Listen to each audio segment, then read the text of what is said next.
Thank you so much, Christy, for having me. I'm excited to be here and want to thank all of our guests who showed up this evening, as well as John Levitt for inviting me to share.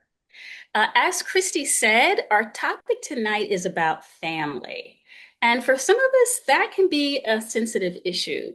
Sometimes, as we go through the content tonight, you may feel a little something. Maybe a memory comes back, or perhaps you get some kind of feeling in the pit of your stomach. I want to caution you that that is nothing to be concerned about. It simply means that what we're talking about is actually resonating with you. If you have that kind of feeling, that kind of impact, it doesn't suggest that there's anything wrong. It's perfectly natural. And even though you all can see me, I can't see anyone. You cannot see each other. This is a safe space, and I want to encourage you to use the Q&A feature. We have time set aside at the end for an extended Q&A period. But if you have a question that you want to raise, if I say something that wasn't quite clear and you want to do a little rewind, I encourage you to do that. I like to be as responsive as possible in the moment so that people get the most out of the session. With that, I also want to share that I oftentimes start sessions I have with my team, as well as my sessions with clients, by doing what I call an arrival practice.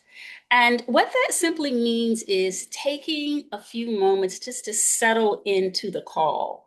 For many of us, we're running from meeting to meeting or call to call throughout the day. Maybe you just rushed home to get dinner on for the family, whatever might be happening. And so often we're moving through the world just on autopilot. And so I like to take little moments just to pause. I'm going to invite you, we're going to take 60 seconds, and I'm going to invite you to take a few deep breaths. If you are inclined and would like to close your eyes, you're welcome to do that, or just to lower your gaze, just to settle into what we are here for tonight, to bring your full attention to it. And I'm going to start our 60 seconds now.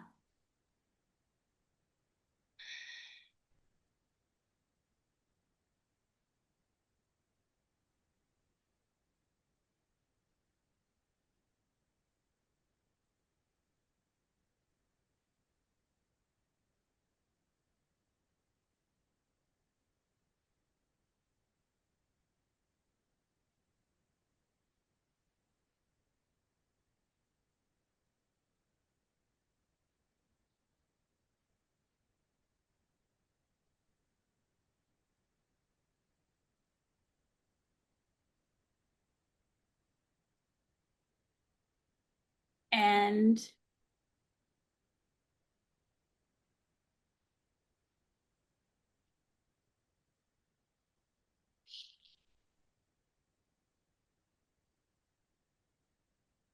yeah, 4, 3, 2, 1.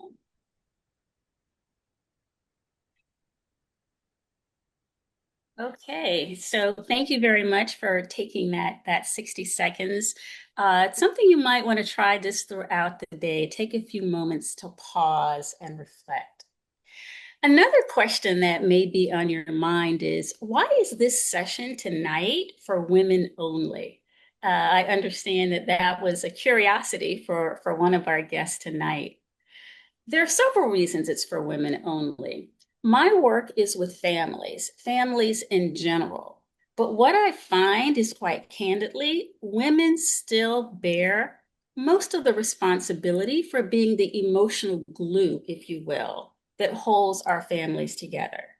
Women are often the first ones to sense when something's not quite right with someone, even if they haven't uttered a word. Those of us who are moms or aunties or godmoms, grandmothers, also have a sense that something may not be quite right here, that there's something awry, and will take action to try to course correct for whatever they're sensing. The reality is that when there are mixed audiences, when there are both men and women in the room, I find in my practice, even within the same family, the conversation is just different. Sometimes people will hold back and not ask a burning question if there's a male in the room. And because I want this to be an opportunity for a free exchange, I intentionally asked John if we could simply do one of these sessions as women only. I'll talk to you a little bit, just briefly at the end, also about a program that I have created specifically for women who are in multi-generational families who are concerned about their family staying together and what they themselves can do more than what they're already doing. So I hope that answers the questions for those who are curious about why women. And now I'd like to pose a poll question for us to start off with. This is a question for which there are no right answers, no wrong answers. The only answer is whatever is true for you. And I'm going to ask our tech assistant to put that up on the screen. You should be able to click one of these responses. The question is, when tensions rise in your family, how are you most likely to react initially? Initially. And you see the responses on the screen there. Talk with someone else about the situation, step in quickly to smooth things over or fix things, push harder to explain my point, or step back and avoid the conversation.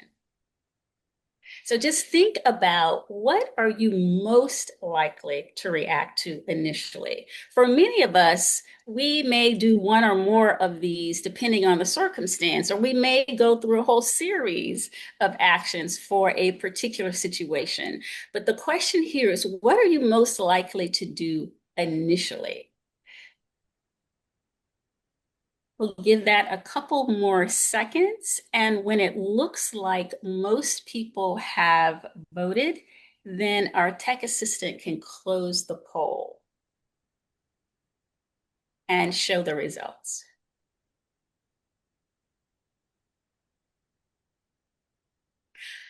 This is interesting. Interesting how many people step in quickly to smooth things over and try to fix things.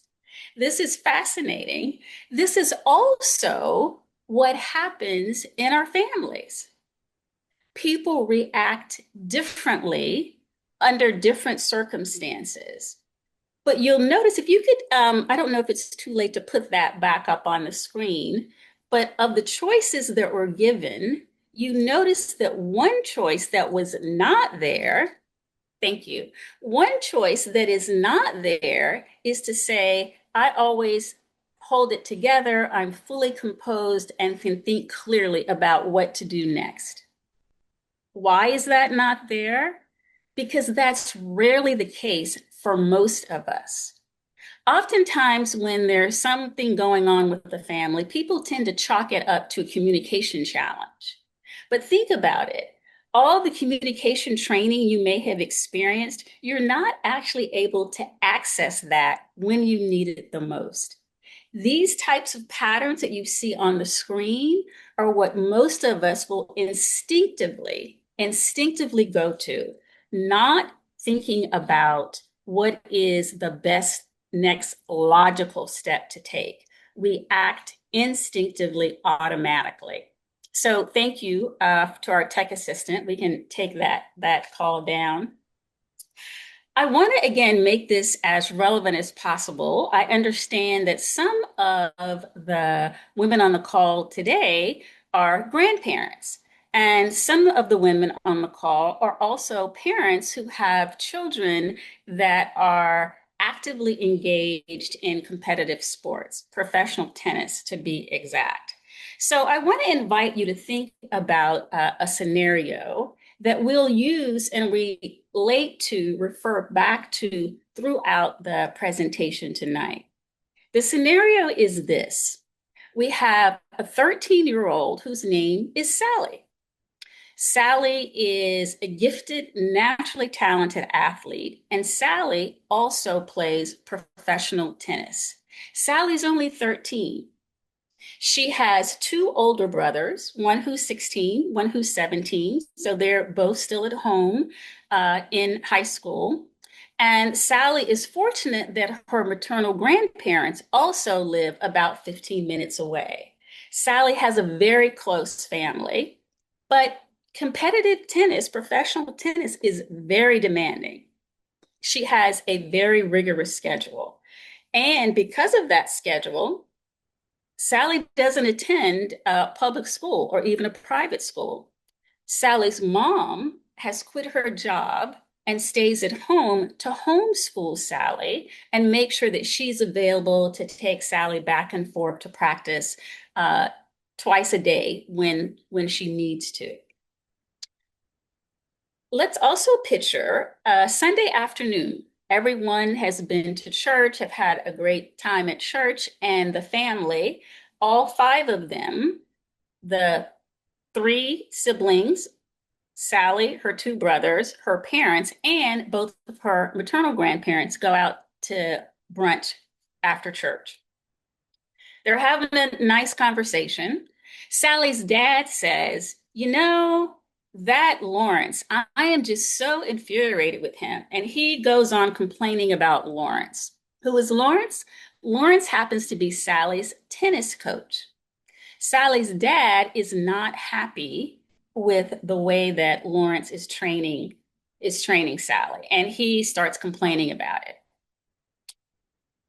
Sally's mom, who's sitting next to her dad, pipes in and says, "Well, I think you're just being too hard on Lawrence."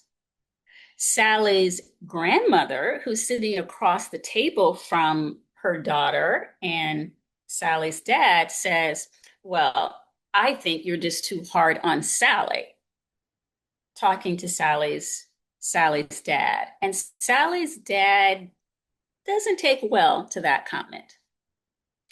He's obviously frustrated. He snaps back at Sally's grandmother, his mother-in-law, and he says, "Would you please stay out of this? No one asked for your opinion. Thank you." Very firmly. Well, that then upsets Sally's grandfather. He doesn't like the way his son-in-law is talking to his wife. So he pipes in. And then an argument ensues in the restaurant. Sally is beside herself. She starts to silently cry. She's just weeping. Her mom reaches out, hugs Sally, and just holds her as the two men are going back and forth at each other. Sally's youngest brother, John, simply, without saying a word, pushes his chair back from the table, stands up, and walks out of the restaurant. Sally's oldest brother is looking around at other people looking at them, and he is visibly embarrassed. Now, if you think about that scenario, what do you think actually happened there? And this is just a question to reflect on, whether you've been in a situation like that yourself or something perhaps akin to it. What do you think actually was going on there? The way that most of us have been socialized to think, well, some people might say it was the coach's fault because the coach, who's not even in the conversation, the coach wasn't doing what Sally's dad was paying him to do. So he started it all. Some people might say, well, Sally's grandmother really should have just kept her thoughts to herself. There are others who would say, well, frankly, it was Sally's dad's fault because he was the first one to speak. Everybody on this call probably has some variation of who they think was, quote, at fault, who caused it all. I want to invite you to consider What if it was nobody's fault? What if there was no one single cause for what happened?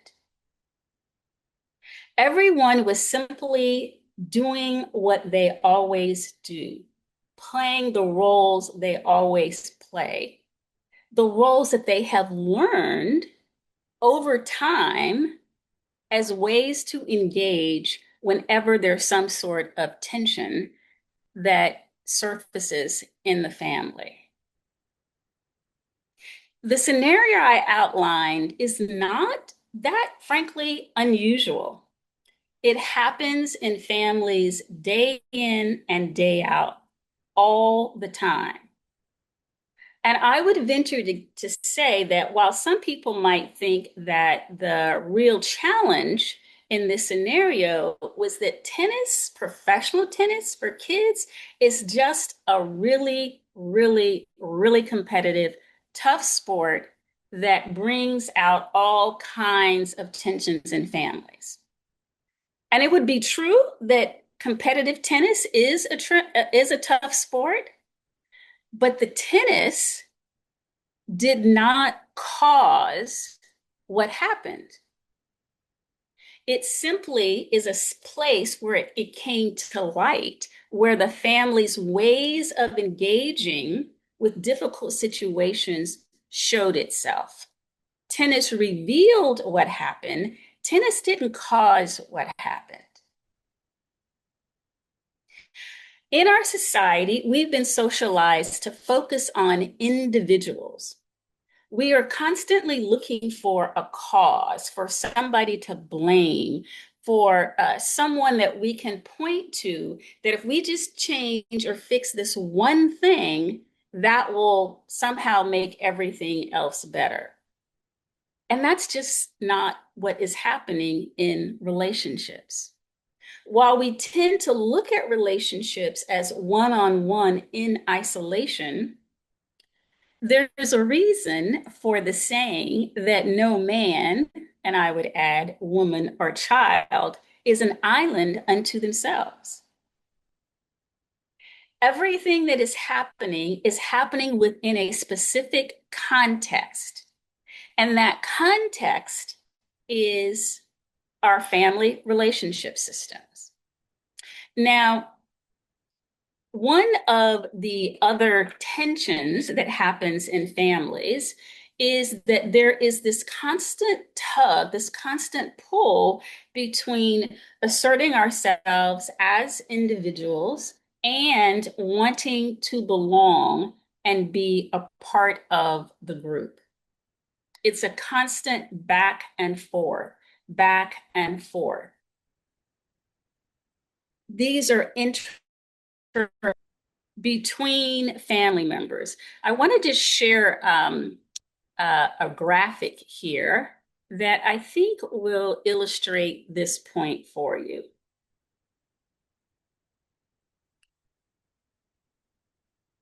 Just hide all of my tools there. And I want to share with you this illustration here of, think of it as a seesaw, a balancing act. And while the picture is static, it looks like the individual is balancing what I'm suggesting represents the family, and everything's on an even keel. But how often do we feel like everything's on an even keel?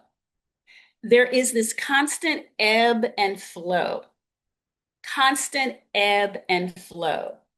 And it is in the context of that ebb and flow that situations are evolving within our family.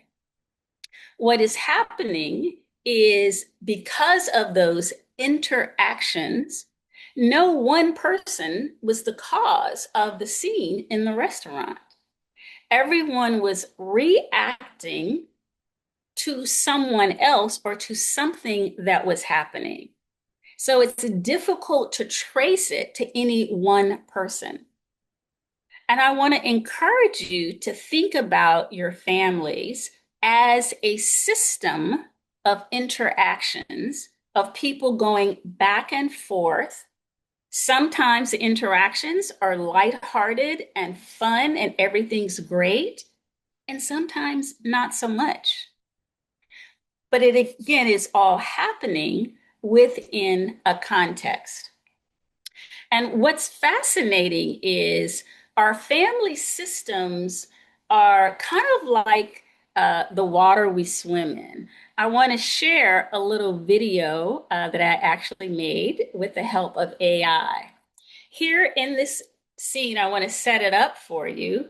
You have these two little fish who are swimming along, enjoying the day, sun shining through. They see this older fish coming towards them. And the older fish says, oops, sorry. The older How's the fish water, said, boys? water. And that is exactly how our families are. We're swimming in this system of interactions amongst each other. It's the water that we swim in that we can't even really see. And if we can't see something, it's very difficult for us to actually change it. I want to also invite you, keeping with this theme of water, I'm going to go back to the PowerPoint and ask you to think about an iceberg. Just to hold in mind an iceberg. Science tells us these days that what we see above the waterline for an iceberg is only about 10%, just 10% of the mass of the iceberg. That other 90% is hidden below the surface. We can't see it. And no matter whether you saw the movie Titanic or not, I would venture to guess that just about everybody on this call realizes that what sank the Titanic, the so-called unsinkable ship, was not that 10% that the captain could see. It was what was happening below the surface.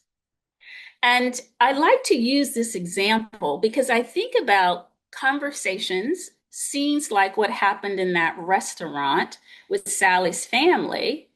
Those are what are referred to as presenting issues. It's the content of what they were talking about. But again, the way that everyone interacted are patterns, ways that they have learned to engage over time, regardless of what the issue is. The issue the next time might be planning a trip for one of Sally's tournaments, or it may have nothing to do with Sally. It may be going to visit colleges for her brothers who will soon be going off to college. It might be that someone has an illness. Whatever the situation might be, the likelihood is that people have responded the same way in the past that they responded in that restaurant. And they will respond the same way the next time that something happens, unless, unless someone chooses to engage differently. Presenting issues. Oftentimes, they look like communication challenges. They might be issues about money. They might be issues about boundaries and expectations, retirement, all kinds of challenges that happen in families that we focus on as the content because that's what we can see. Now, let's say, as an example, maybe someone says that the challenge, that what happened in that restaurant is that Sally's dad has an anger problem, an anger management problem. Some people might say, okay, what we're going to do to address that is send him to anger management classes. I would call that a procedural intervention.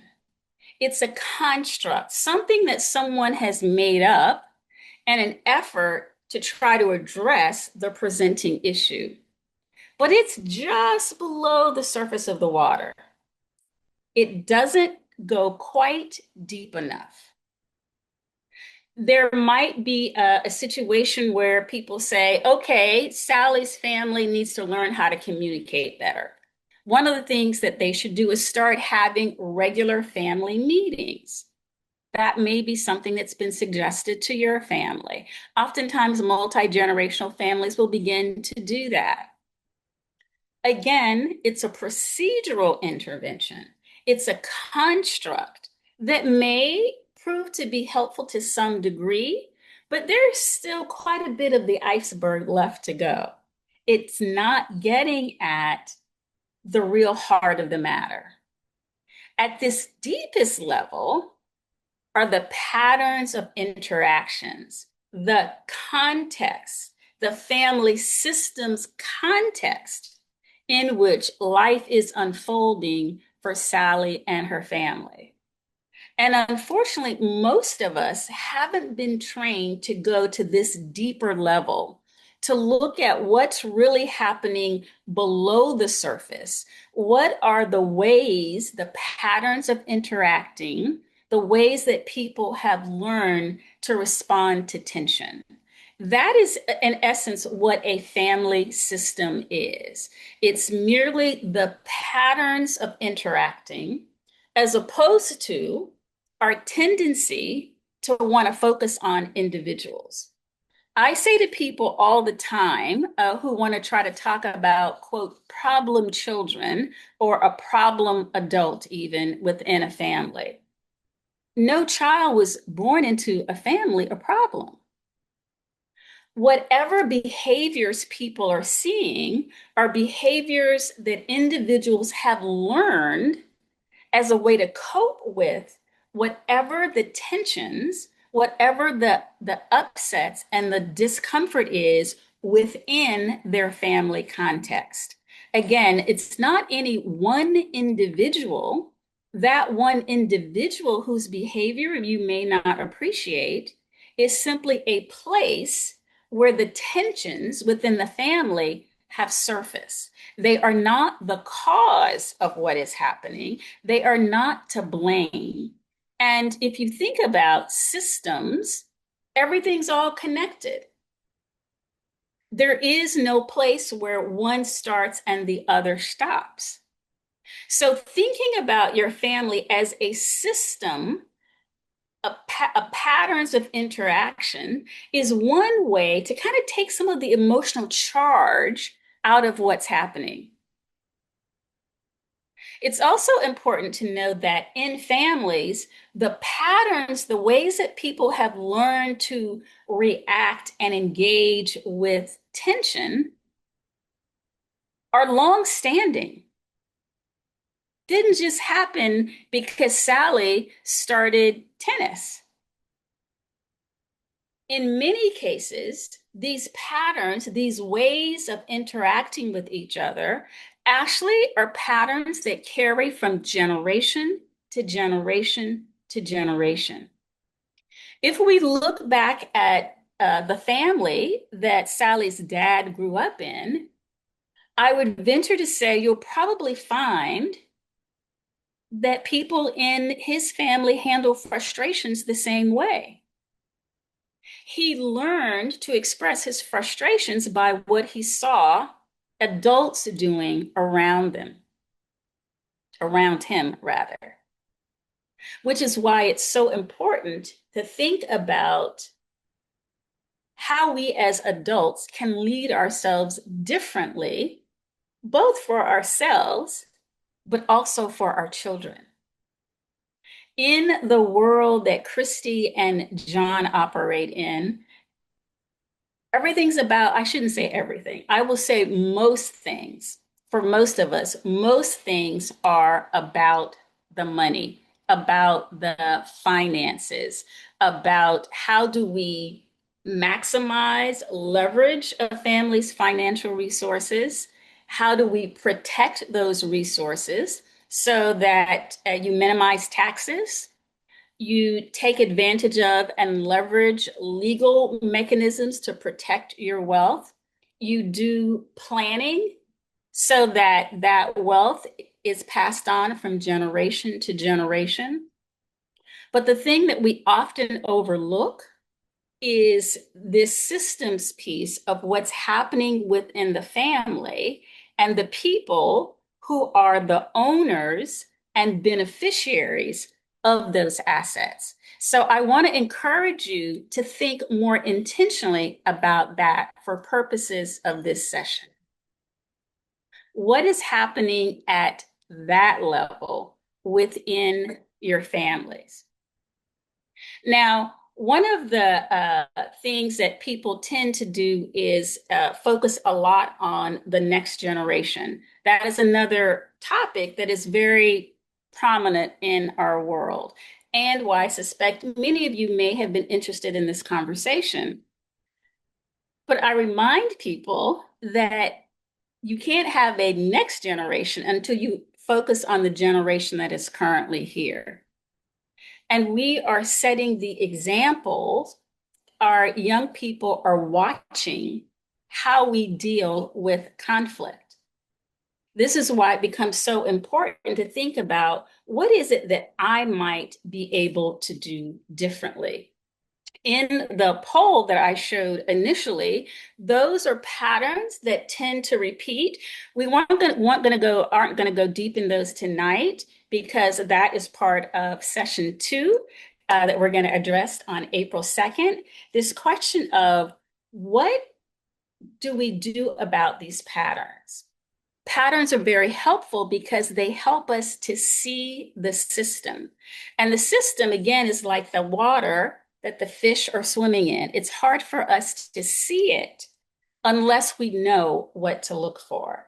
I want to encourage you, as you think about incidents in your own family, to think about, yes, the personality who is involved, but what is the process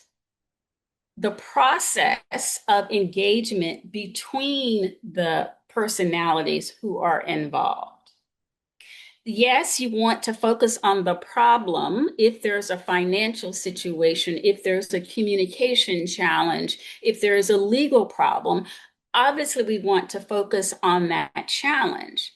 But we also want to drop deeper and look for the patterns, the ways in which people are habitually engaging back and forth with each other. I want to share another factual scenario and see how this one resonates with you. This one also involves food. So let's assume that we're having Thanksgiving dinner.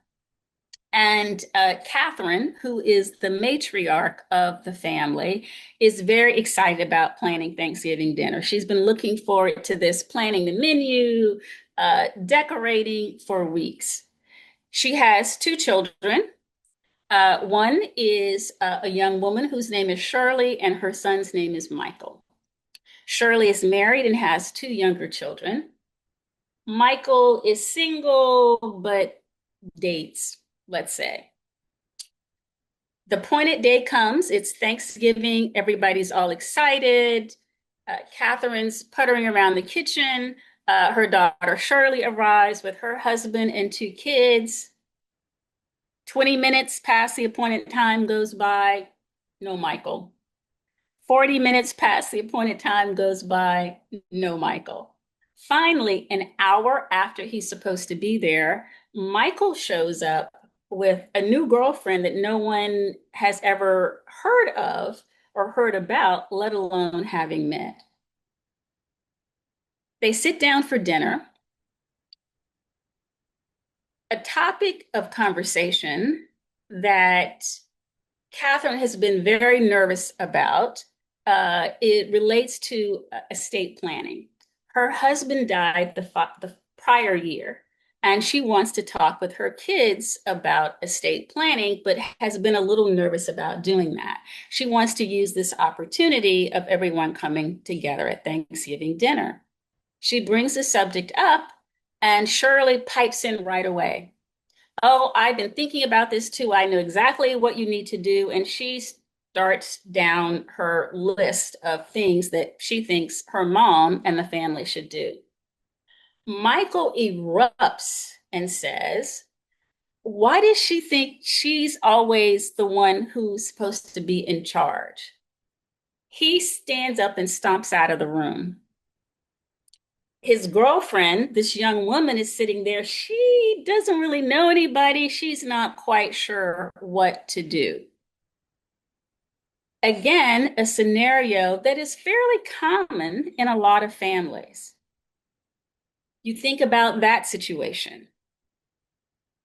What would you have done in that case? What do you think is going on in that scenario? Again, we might have lots of answers for who should do what, whose fault it was. Maybe Catherine should have talked about this at some other time. Perhaps Shirley should have just kept her thoughts to herself and talked with her mom about it. Michael could learn how to behave himself. Everyone has an opinion about what everyone else should do. But this is another scenario in which, if you step back to think about it, they're all interacting with each other based upon learned patterns of behavior. No one person is at fault. Everyone, everyone can always do something different. All of our families have challenges. I think this is another really important point to remember. Oftentimes, many of us have been taught that we don't, quote, air dirty laundry about the family. We don't talk about what's going on. We don't know that the people across the street or on the other side of the tennis net or the folks who we may pass in an airport, they have challenges just like the rest of us. It's just that we're not talking about it. All of our families, my family included. I do this work for a living and have been for over a decade. My family has challenges. I still have difficulty having certain conversations with my 93-year-old mom. These patterns of interacting are natural. There is nothing wrong with you if, when there's some upset in your family, you choose to shrink back and say nothing. Or like Sally's brother, you get up and you leave the room. Or Michael, you get up and you leave the conversation or you change the subject. And when we did the poll, the one that had the most, and it's not surprising at all for a group of women, jump right in there. I want to try to make it right. I want to try to fix everything and make people feel better. That is part of, for many of us, a maternal instinct. It's also a way of dealing with our own anxiety and discomfort about other people being uncomfortable and what is going on. Because for most people, particularly once you get to a certain level financially, the biggest concern that my clients have, and I've actually done research and polling them on this, surveying them on this, the biggest question people have is, how can I make sure that my family stays together? Not just now, and those of us who are here today, but across generations. When we're gone and it's just our kids and our grandkids and maybe great grandkids, that is a number one concern I hear from most people. And so wanting to jump in and make sure things are right is perfectly natural. And notice I'm saying here natural, not normal. It is natural. It is part of our instinctive reflex, really, to protect ourselves and those that we care about. It is how our nervous systems are wired. And whether you live in the United States or some other part of the world, regardless of what language is your primary language, regardless of how much money you have in the bank, regardless of your socioeconomic status or education, humans all have the same nervous system. And our nervous system is wired to protect us.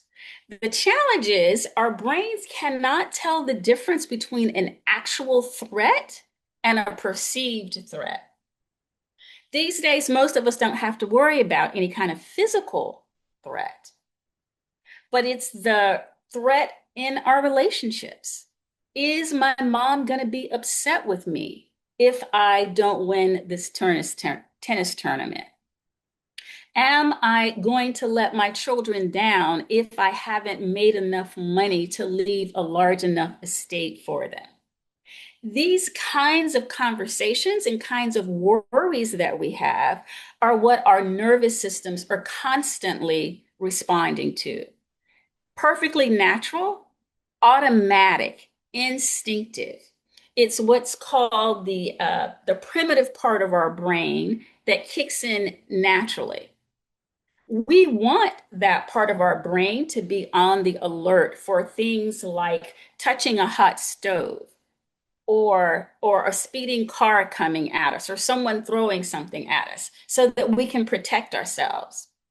But in today's society, frankly, our bodies haven't evolved in the same way that our relationships have. When someone says something that hurts our feelings, we tend to respond as though that was a physical attack because our nervous system can't tell the difference. So I want to encourage you to think about this question of, can I depersonalize what is going on in relationships within my family? Am I able to think about this as people interacting with each other rather than someone's just being difficult? They're actually trying to protect themselves from some sort of discomfort.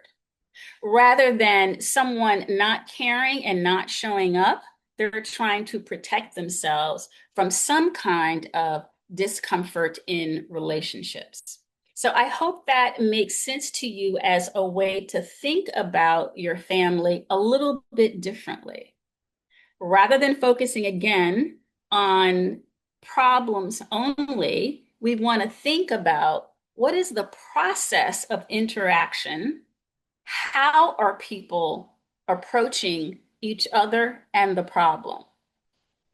The what is the problem, the how are the patterns of interaction. And then you also want to think about, again, patterns versus personality. If you can do that, it helps to depersonalize things a bit. If you can step back to a bigger picture and think about, how did my family handle challenges and upset when I was growing up?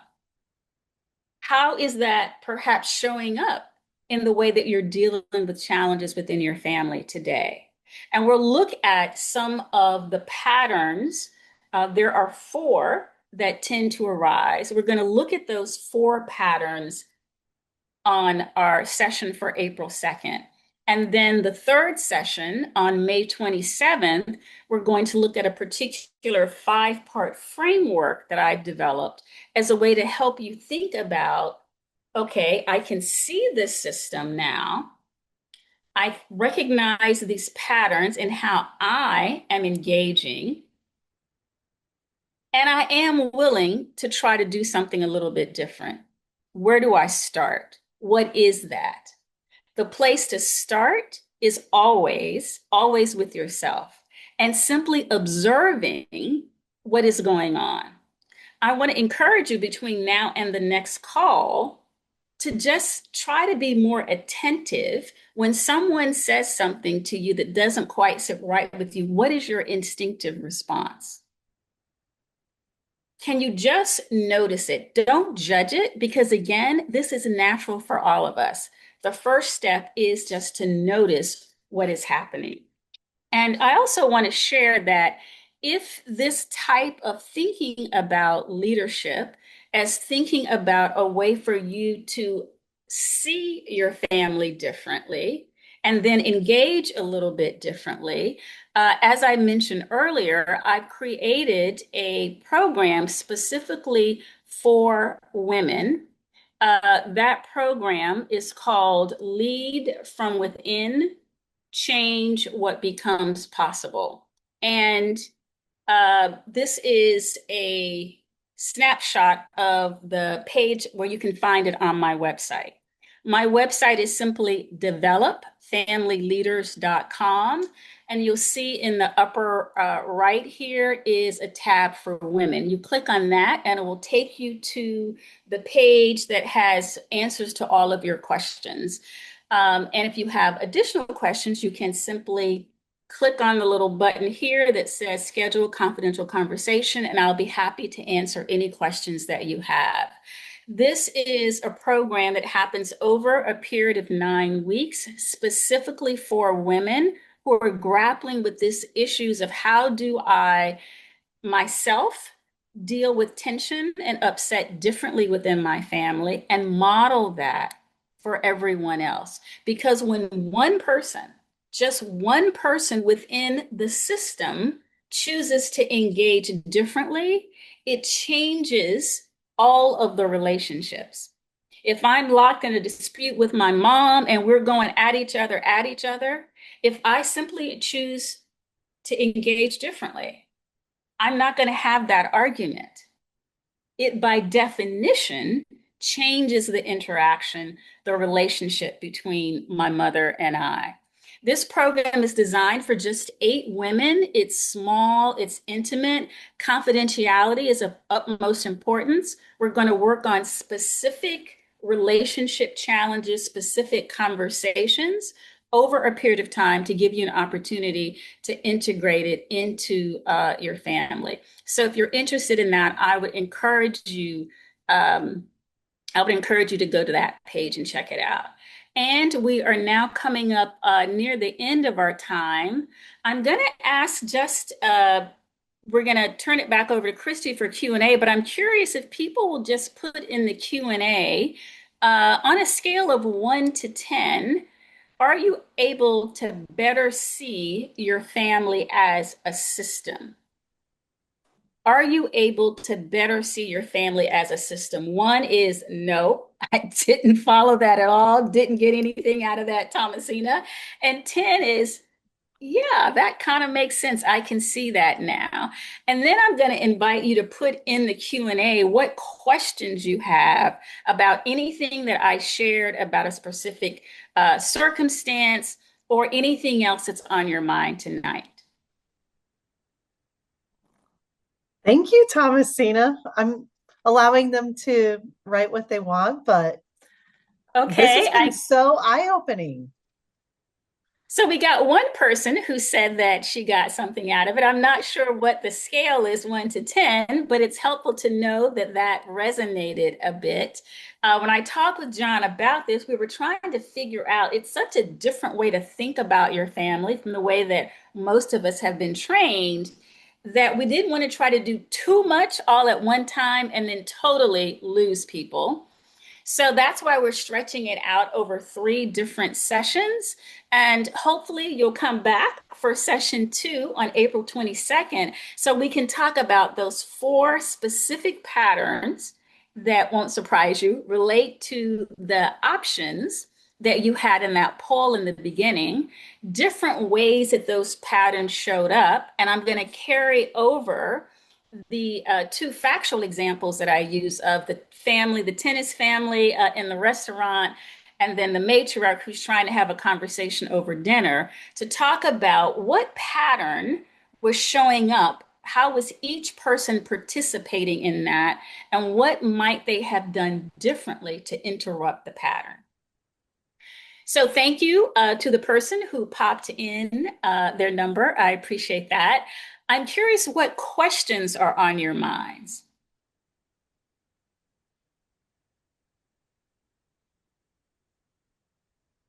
I love the question that you proposed to us, and I'm going to put it forth in action starting this week. What can I do differently? Something you made me think about that I heard you say was, I agree. We're looking for the one thing to fix, which isn't necessarily what we need to be doing. Like you said, it's a constant ebb and flow of the system of interactions. So noticing my response and other people's responses, and I should be the one to change. It's not always about other people. And we don't always look at ourselves as the person that needs to change, or at least I do not. And that's something that I want to look at myself in interactions to perhaps change. And I am looking forward to your next presentation with the 4 patterns. Thank you. Thank you for sharing that, Christy. And you said it's not something you always think about is what you can do differently. Again, this is all perfectly natural. One of the words, I call it the D word, I don't use is when families characterize themselves as though something is wrong with them or something is wrong with us when we're having some difficulty, we're having some challenges. Again, it's how our nervous systems are wired, and it because it is biological, physiological, and not psychological, it's happening in an instant. So part of the challenge is training ourselves to disrupt these patterns, but they're nothing to feel guilty about, nothing to be ashamed of. Most of us simply haven't been taught how can we better regulate our nervous system so that when we are triggered, first of all, we may be triggered less often. And when we are triggered, then we have some other skills that we can draw on so that we can stay engaged, we can keep the conversation going and work through whatever the challenges are.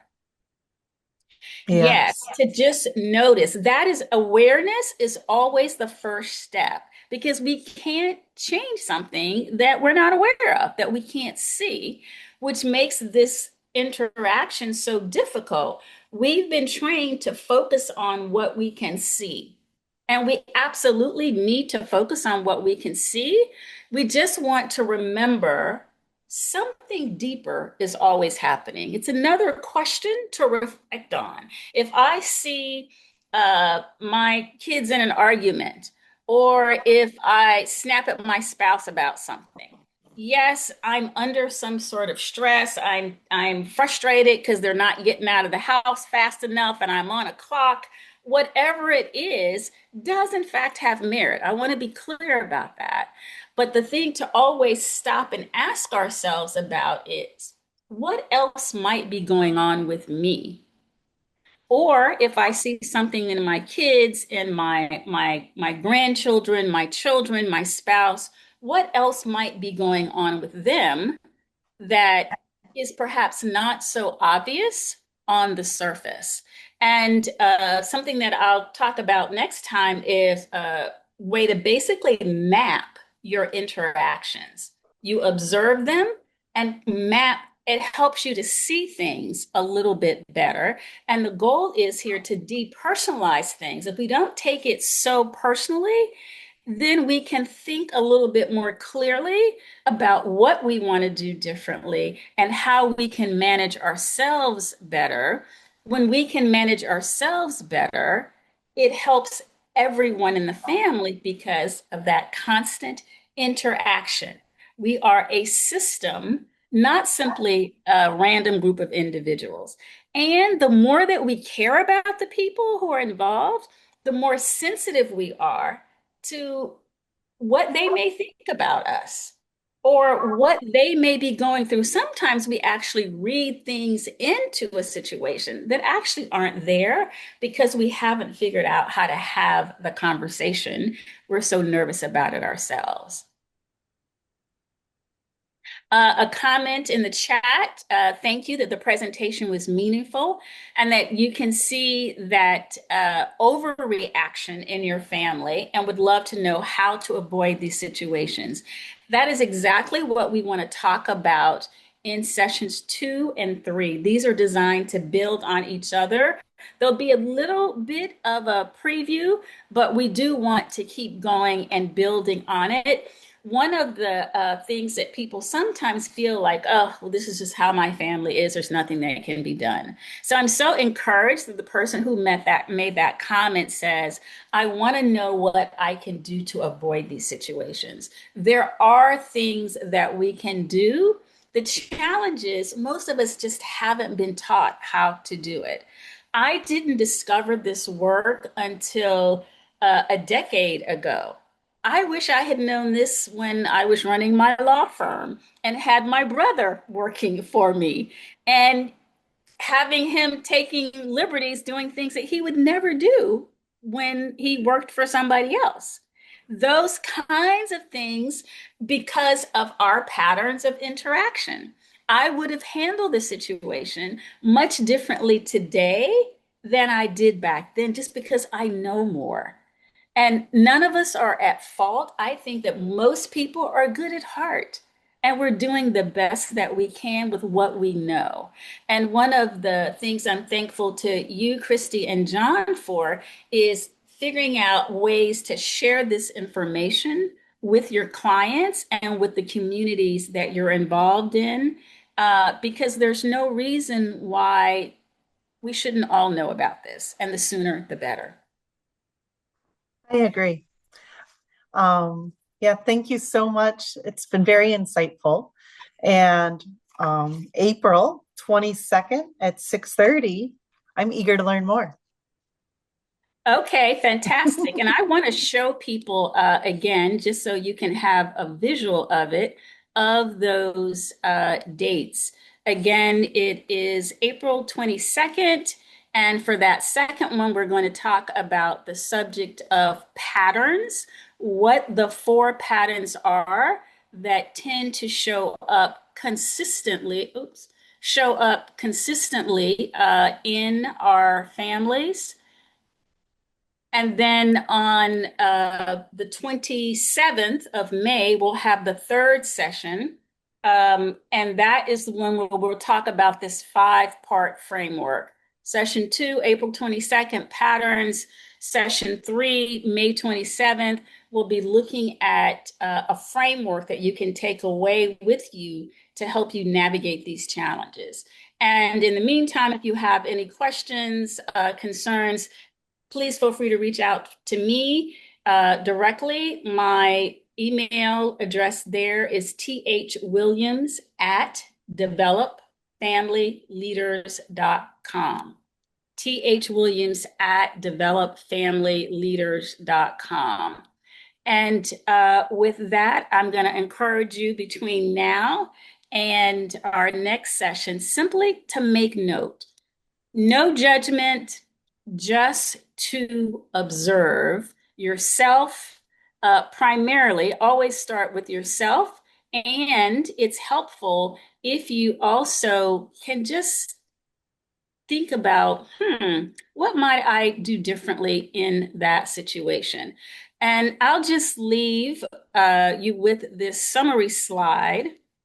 And I'm also one of my favorite quotes uh, is a quote that is attributed to a Chinese proverb.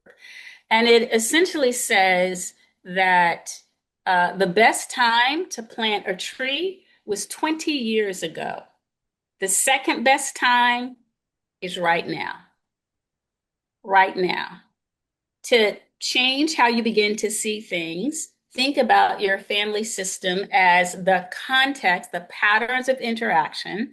Focus on the process of how you're interacting, not just the problems. Look at the patterns, not just the personalities, and recognize that these patterns are automatic. They are very natural. There is nothing wrong with you or with your family if you see and relate to any of this. And with that, I just want to thank you all for spending this hour with us. Thank you, Christy, for facilitating the conversation. And thank you, John, for the invitation.